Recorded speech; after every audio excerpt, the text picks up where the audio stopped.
Hi friends, good morning to everyone. ఈరోజు వీడియోలో GDC 2018 notification సంబంధించి నిర్వహించిన ASMR goods guard exam, third shift exam. అందులో క్వశ్చన్ నెంబర్ 54 ఏమిచ్చారు, దాని సింప్లిఫికేషన్ ఏంటనేది చూద్దాము. వీడియోలోకి వెళ్ళిపోతే ఇక్కడ ఏమంటున్నారంటే, ఒక లోహపు ముక్క ఖరీదు 530 రూపాయల నుండి 636 రూపాయలకు పెరిగింది.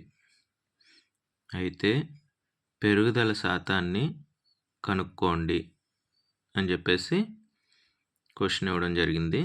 దీని సింప్లిఫికేషన్ ఇప్పుడు చూద్దాం.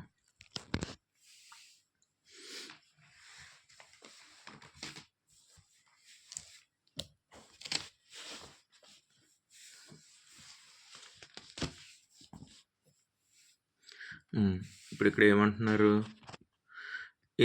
ఇప్పుడు పెరిగింది తగ్గింది ఇలాంటివి ఏమున్నా కూడా మనం లాభ నష్టాల ద్వారానే సింప్లిఫికేషన్ చేసుకుంటాం కదా. సో లాభ నష్టాల ద్వారా దీన్ని సింప్లిఫై చేయడానికి ట్రై చేద్దాము. ఒక్క మాట చెప్పి వీడియోలోకి వెళ్ళిపోదాం. ఫ్రెండ్స్, స్టార్టింగ్లో మనకి క్వశ్చన్స్ అనేవి ఎలా ఉండేయంటే, లాభాలు నష్టాలు అంటే లాభాలు నష్టాలకు సంబంధించి మాత్రమే ఉండేవి. పర్సంటేజెస్ అంటే పర్సంటేజెస్కి సంబంధించి మాత్రమే ఉండే, శాతాలకి సంబంధించి. ఇప్పుడు ఏమవుతుంది అంటే, combination of profit and losses, percentages అంటే లాభ నష్టాలు, పర్సంటేజెస్, శాతాలు కలిపి క్వశ్చన్స్ ఇస్తూ ఉంటారు. అలాంటివి జరుగుతుంటాయి అన్నమాట. సో అది మనం కొంచెం అర్థం చేసుకోవాలి. Okay, right. సింప్లిఫికేషన్ చూద్దాం. ఏమన్నారు, ఒక లోహపు ముక్క ఖరీదు 530 నుండి 636కి పెరిగింది అన్నారు. సో నేను 530 రూపాయలు అనేదాన్ని నేను కొన్న వేళ అనుకున్నాను. ఎంతైతే పెరిగిందో దాన్ని అమ్మిన వేళ అనుకుంటాను నేను, 636 రూపాయలు. ఓకే, 530 రూపాయలు ఉన్నది 636 రూపాయలకి పెరిగింది. సో దీనివల్ల పెరగడం వల్ల నాకు లాభం వచ్చిందనమాట. ఎంత లాభమో తెలుసుకుంటాను నేను. లాభము అంటే అమ్మిన వేళ ఎక్కువ ఉంది కాబట్టి అమ్మిన వేళ మైనస్ కొన్న వేళ, 636 మైనస్ 530, నాకు వచ్చిన వాల్యూ వచ్చేసి 106 వచ్చింది. ఇప్పుడు లాభ శాతం కావాలి. వాళ్ళు అడిగిన పర్సంటేజే కదా, ఎంత శాతం పెరిగింది అన్నారు. సో లాభ శాతం ఈక్వల్స్ టు లాభము బై కొన్న వేళ ఇంటూ 100. లాభం ఎంత నాకు 106, కొన్న వేళ ఎంత 530 ఇంటూ 100. సింప్లిఫికేషన్ చేస్తే 0 0 క్యాన్సిల్, 53 రోజులు 106. సో 2 టైమ్స్ పోయింది. 2 into 10 20. సో లాభ శాతం 20%. అంటే 530 రూపాయలది 636కి పెరగడం వలన పెరుగుదల శాతం ఎంత అయింది, 20% పెరిగిందనమాట. ఏది, ఆ లోహపు ముక్క ఖరీదు 20% పెరిగింది.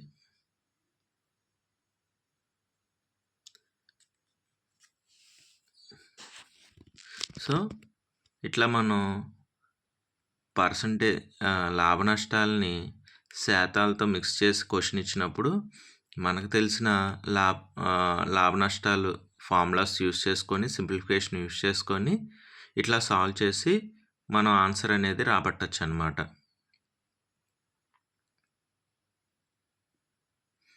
ఓన్లీ మనకి ఎగ్జామ్ హాల్లో ఉండాల్సింది ఏంటంటే ప్రెజెన్స్ ఆఫ్ మైండ్, పీస్ఫుల్గా ఉండాలి. మనం నేర్చుకున్న సబ్జెక్ట్ మీద మనకు కాన్ఫిడెన్స్ ఉండాలి. అప్పుడు మనకి థాట్ వస్తుంది అనమాట. ఇలా కాంబినేషన్ ఇచ్చినా కూడా ఇది లాభాల నష్టాల ద్వారా సింప్లిఫై చేసే అవకాశం ఉంది కదా అని చెప్పి ఆలోచన వస్తుంది. ఆలోచన వచ్చిన మరుక్షణం సింప్లిఫికేషన్ చేస్తే మనకి ఈజీగా ఆన్సర్ వస్తుంది అనమాట. ఎగ్జామ్ హాల్లో 1 మార్క్ కూడా వెరీ వెరీ ఇంపార్టెంట్ కదా. సో ఇప్పుడు ఈ 20% అనేది ఆన్సర్లో ఉందేమో చూద్దాం.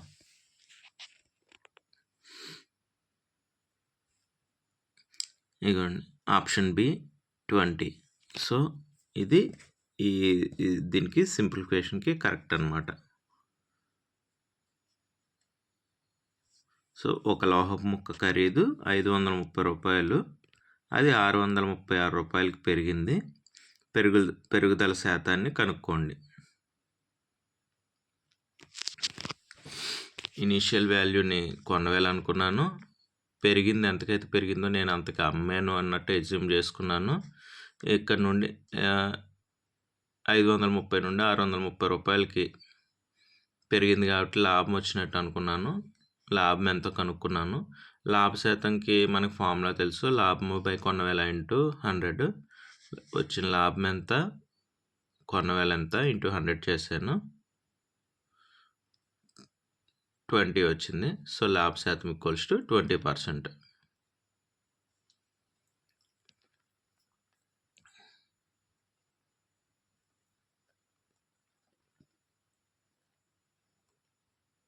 దీన్ని మనం ఇంకా కావాలంటే ఇంకోలా కూడా అనుకోవచ్చు.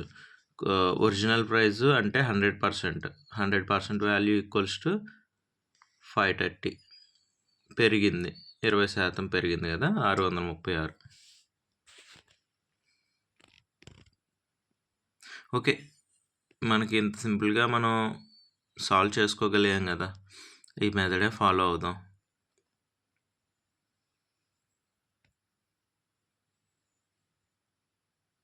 ఓకే, ఇంతే, దీనికి సింప్లిఫికేషన్ ఇంక ఇంతే. ఈజీగానే ఉంది కదా, అండర్స్టాండబుల్గానే ఉంది కదా. ఓకే ఫ్రెండ్స్, నెక్స్ట్ ఇంకో క్వశ్చన్ సింప్లిఫికేషన్లో నెక్స్ట్ వీడియోలో కలుద్దాము. Always be happy.